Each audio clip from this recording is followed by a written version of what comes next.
Welcome back to Hardball. The Democrats' blue wave is still rolling. After taking control of the House of Representatives last year, Democrats continued their winning streak at the ballot box just last night.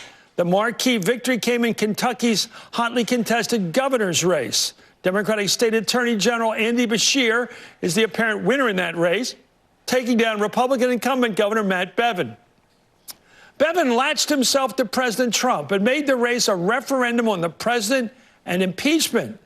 So Beshear's victory was buoyed by Democratic gains in Kentucky cities and suburbs. Bevin has not yet conceded, and his campaign is asking the state to recanvass or check the vote count, even though he trails by more than 5,000 votes, not likely to overtake the winner. The most sweeping Democratic victories came next door in Virginia. Democrats captured control of both houses of the state legislature. They already hold the governor's office, giving Democrats full control of government for the first time in more than 25 years. And by the way, this is the modern Democratic Party, not the old conservative Democratic Party of Virginia. It wasn't all good news for Democrats, however, in Mississippi. Republican Tate Reeves won the governor's race down there. But while Kentucky and Virginia dominated the headlines, perhaps the most alarming news for President Trump came in my home state of Pennsylvania. There, Democrats swept elections in 4 suburban Philadelphia counties, regaining control of 3 longtime Republican bastions, including a sweep of the Delaware County Council, a Republican stronghold since the days of the Civil War. I'm joined right now by Democratic Senator and presidential candidate Kamala Harris of California. Senator, it's great to have you on. Good to be with you, and happy anniversary. Well, thank you for that. A lot of people like you and other celebrities like you have been calling in. Look, the burbs seem to be moving to the Democratic side. Right. I saw it. I just talked to, and also some of the different income level classes in the big cities like Rittenhouse Square in Philadelphia, people like that. My brother called me early this morning from Montgomery County. Huge turnout, and it seems to be an anti-Trump turnout. What do you make of it in the burbs? Well, I think that's part of it. And I campaigned for folks in Virginia, for example, and in the suburbs of Virginia. And certainly that is a big part of it. But also, people are very well aware, acutely aware, that Donald Trump made a lot of promises that he failed to keep and, frankly, sold a lot of people out. So, yes, justice is on the ballot in terms of the corruption of this president and his administration. There is no question, I think, for many of them and many of us, that we have a criminal living in the White House, but it is also issues of economic justice. He said he was going to take care of working people, but yet in America, almost half of American families can't afford a $400 unexpected expense. Reproductive justice is on the ballot, a big issue in Virginia and around the country, and they want leaders who are going to reflect the priority around giving women their constitutional right to make decisions about their own body. So there were a number of issues, but what I saw in Virginia and what I've seen around the country is that Democrats and even some Republicans who are voting for Democrats have decided that they're fed up. They want leaders who are going to respect their rights, but also lead and address some of the problems that are longstanding that Donald Trump has failed to deal with.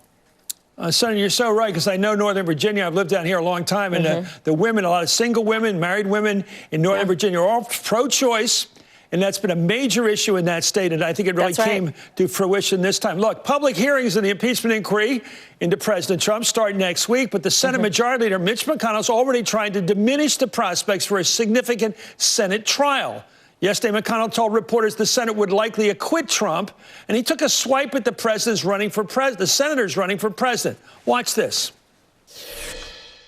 So the question is just how long does the Senate want to take?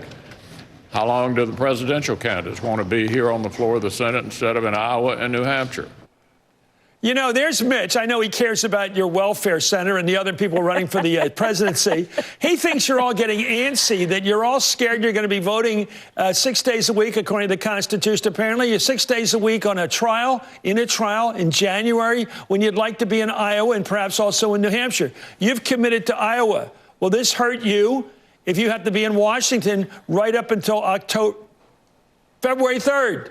Well, the Iowa look, caucuses. Yeah, so I intend to fulfill my constitutional duty and obligation, and I will be there for as long as it takes in the United States Senate during the impeachment trial.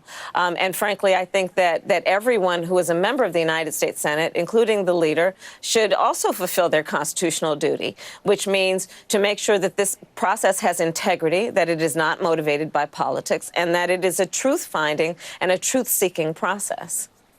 Let me ask you about communication. Yeah.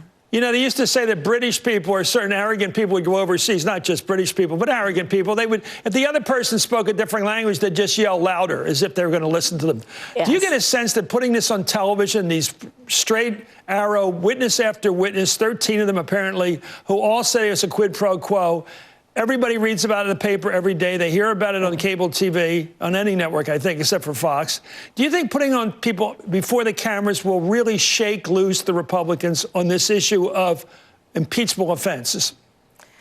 I really believe that this is an issue about a fight for our democracy. And each of us was elected to serve the people and to serve our country and to fulfill our oath and promise to defend the Constitution of the United States. Chris, right now in America, justice is on the ballot. Our democracy is on the ballot. Our system and rule of law is on the ballot. And I hope, and I think everyone should hope, that every member of the United States Congress will understand that our framers, in their brilliance, imagined a moment like this, created a government with 3 co-equal independent branches of government to have checks and balances on any one branch's abuse of power. This is that moment, and we must each fulfill then our constitutional responsibility to make sure there is a check and a balance on, in this case, the corruption of this administration, Donald Trump's administration. I would hope that my Republican colleagues will agree that this is a critical moment and that America's identity is very much at stake. Our commitment to our values and again, to our rule of law and democracy is at stake. And I just have to hope that folks will put country before party. Well, I hope Lindsey Graham wakes up and realizes it's an impeachment trial. He keeps saying the most idiotic aren't you appalled by his statements like, I won't read the transcripts, I won't read the evidence against this president? I mean, I don't know what's going on there. He's a former prosecutor. I'm a former prosecutor, and we know then, based on our professions before we arrived at the Senate, that the pursuit of truth should be one's mission. And to find out truth, you have to review facts, and that means reviewing evidence. And to say that I'm going to close my eyes and not look at it, as though if you're not looking at it, maybe it will go away, is just short-sighted, literally. Yeah. Thanks so much. It's great to have you on. We'll be seeing you on the trail, especially in Iowa. Yes, Senator Kamala Harris of California. I know you are. Thank you. Good luck out there. Take care. Up next, results from last night's